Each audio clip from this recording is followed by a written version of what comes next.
What is up, guys, and welcome back to the Hand Tight Racing YouTube channel. In today's video, we're actually gonna be shooting two videos today, but this is just part one. We're gonna show you how to get information and what parts are on a McPherson style BC Racing coilover. Got my assistant. I'm the lovely assistant today. He's got the new BC coffee shirt. Cars of coffee. Sick. You know? Sick.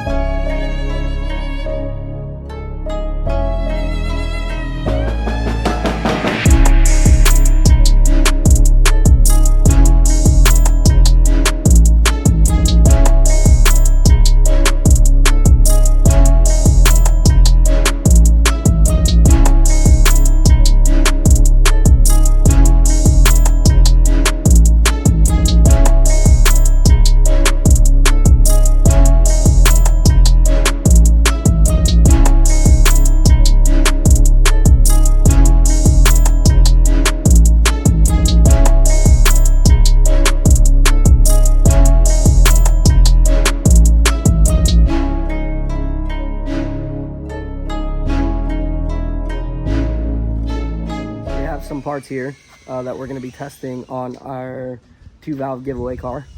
It's a new style caster camber plate that BC has developed in order to adjust caster on these vehicles. So they're super nice, kind of like the Fox kit is. Alex is going to show you So you've got what these things are. These are side specific. So you've got your right and your left. You've got your caster adjustment here, camber adjustment here, same style pillow ball mount and everything like that. You just got your spring seat isolator, Coil bearing. And this just kind of slides back and forth, gives you that caster adjustment, and then obviously camber goes the other way. Let's start with how to identify what kit you have on your car.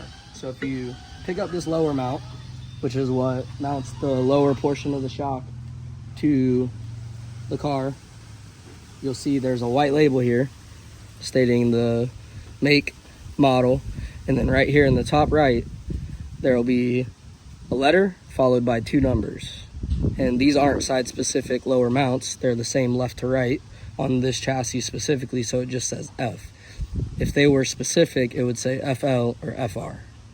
So this is pivotal in identifying exactly which kit you have, because with some chassis there is multiple different kits that fit and multiple different style lower mounts. So for instance, we have a BMW E90 kit that is IO3 that uses 53 millimeter rear shocks.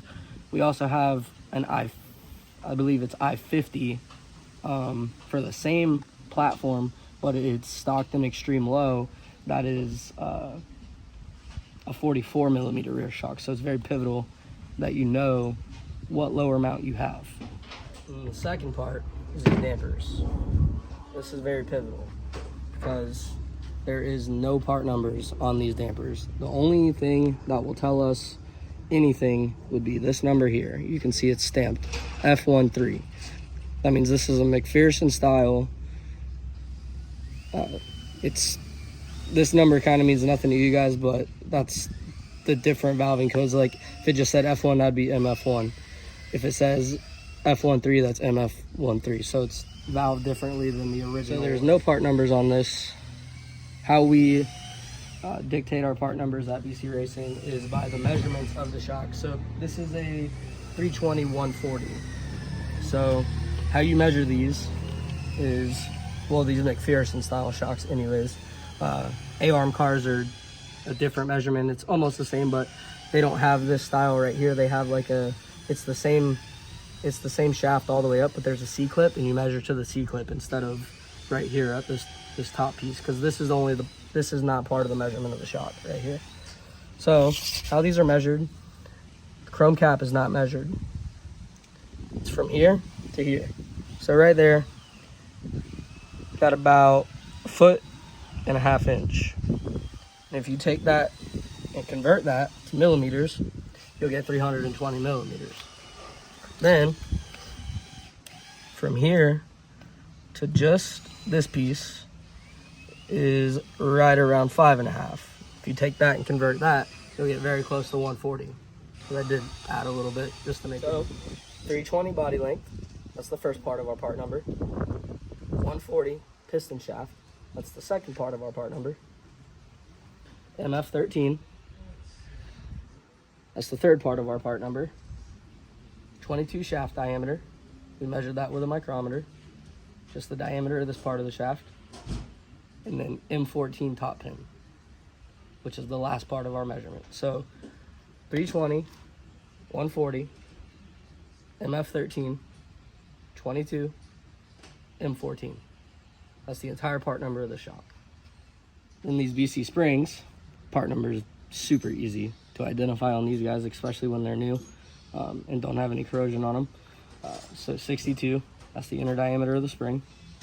200, that's the length in millimeters when it's not compressed.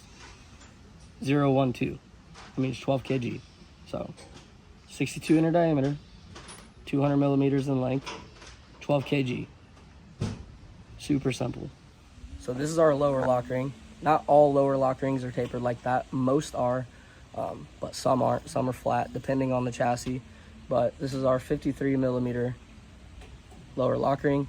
You can see that it tapers into the lower mount so that it gets a nice flush fitment like that. This is our middle lock ring. So 53 millimeter again, because we're working with 53 millimeter shocks today. This is our spring seat lock ring. This is what goes back to it on the shock. Hold it together so that your spring doesn't lose or gain preload during operation. So these lock together, holding the spring preload in one place. This is your bump stop. This will go over the piston shaft to stop you from bottoming out your shock, like that. Your dust boot goes over it like that. Keep the piston shaft clean, free of debris. And last but not least, we have our plastic spring seat isolators, which sit like this to stop metal to metal noise and relieve some NVH, which is noise, vibration, harshness. So we got one coilover all together here. What we're gonna do is completely disassemble this thing to show you exactly what you would need to do if you had a blown out damper and needed to swap it out, got a new one from us. You're gonna have to disassemble your kit completely, or at least that one corner, replace the damper and put it all back together. So we're gonna walk you through that process. Yeah, or any of the parts in between, like the dust boot and the bump stop. So first things first, you're gonna loosen up your adjustment knob. Some are 14, some are 19. It just all depends. We do have some as well that don't even need a wrench. They're just thumb screw. Fortunately, they don't fit on this one, so we can't use them. Then this one specifically is a 19 millimeter. And you don't need any special spring compressor to take these off. That's not the way these are built. These only have 4 millimeters of spring preload. So it's not like an OEM strut that's compressed 2 inches that's gonna go flying off out into the street somewhere. That doesn't happen with these. And you can use an impact to take these off. We don't recommend using them to put them on, but you can use them to take them off. It's the easiest way. Yeah, literally these guys, you just, comes right off. Nothing goes flying. Now there's no preload on your spring. Just take your complete upper mount. I like to keep them like that. That way I don't lose anything. I just set it off to the side. Same thing with my spring and dust boot. And you take the bump stop off, spring seat isolator. And then these rings just spin off. If they don't want to come off at first, there might be something stuck in the threads. So take a brush and a little bit of degreaser, kind of clean them up a little bit and get all that out of there, and they'll spin off really easy. If they're real stuck, you can try and soak them in ATF. That is a penetrating lube, so that might work. These are kind of loose, but you will have to use your spanner wrenches to loosen that lock ring first.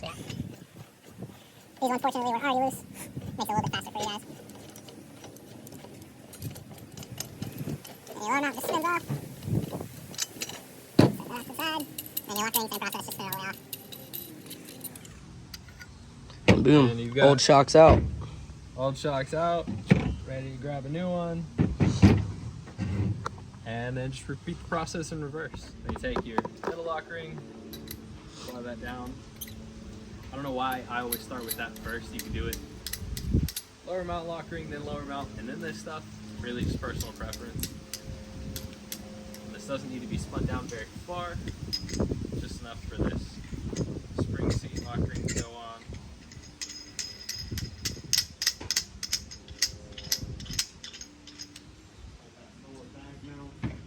Then flip the whole damper.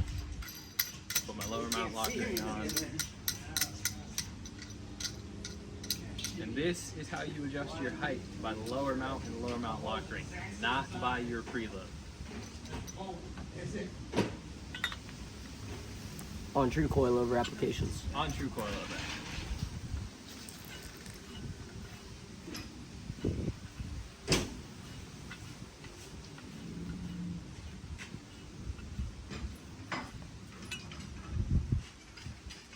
And you take your plastic spring seat isolator, slide that down, then your bump stop with the tapered portion down. Dust boot can slide right on top. Then your spring can go back on. So once you've got your spring on, you can take your upper mount, set that on, and I have a good bit of space here, so that's negative preload. So what you're gonna wanna do is I pick the spring up, spin it to 0 preload.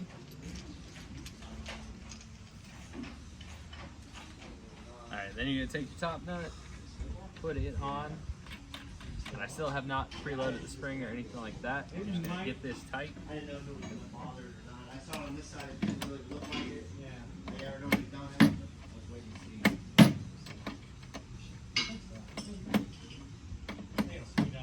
That's what I thought. I looked at it when it was done over here. I was like, eh, she might have done it.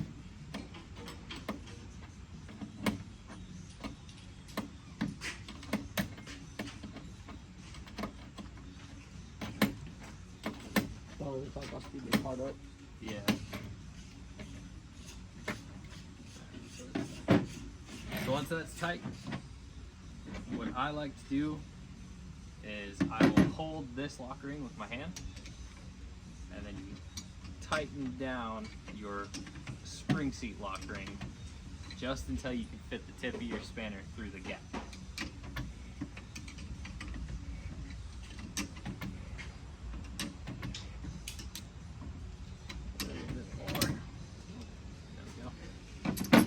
And you just run that up against and lock the two together.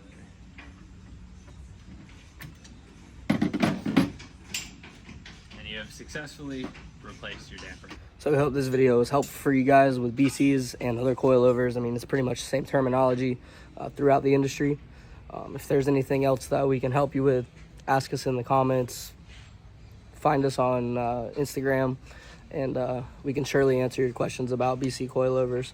But we're gonna get these things installed to the giveaway car and test out these fresh new caster camber plates, see how they work. Anything you'd like to add? Yeah, buy BCs. Definitely.